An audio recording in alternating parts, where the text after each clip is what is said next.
तुम्हाला दिलेला उतारा याप्रमाणे आहे. आपण तो व्यवस्थित वाचूया.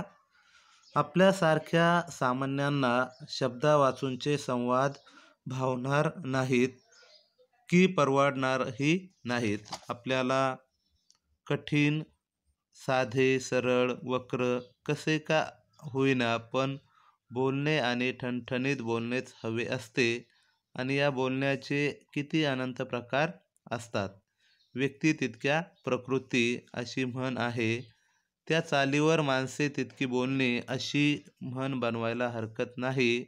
मोकळा संवाद असे आपण म्हणतो, पण समाजात वावरताना या तथाकथित मोकळ्या संवादावर कशी आणि किती बंधने पडत असतात हे पाहिले म्हणजे गंमत वाटते.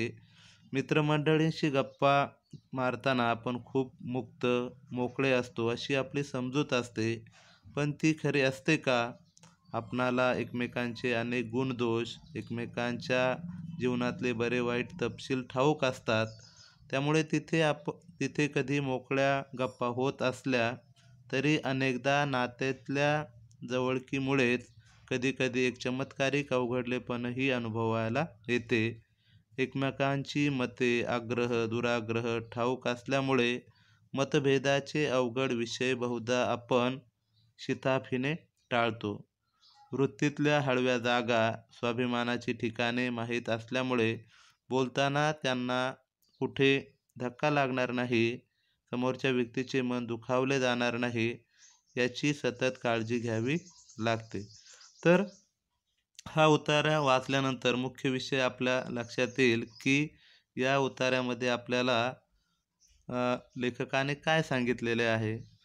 तर यामध्ये आपल्या लक्षात येईल की मोकळा संवाद आपण कोणाबरोबर करू शकतो किंवा मोकळा संवाद करत असताना कोणकोणत्या अडचणी येतात हे या उतार्यामध्ये आपल्याला लक्षात येईल.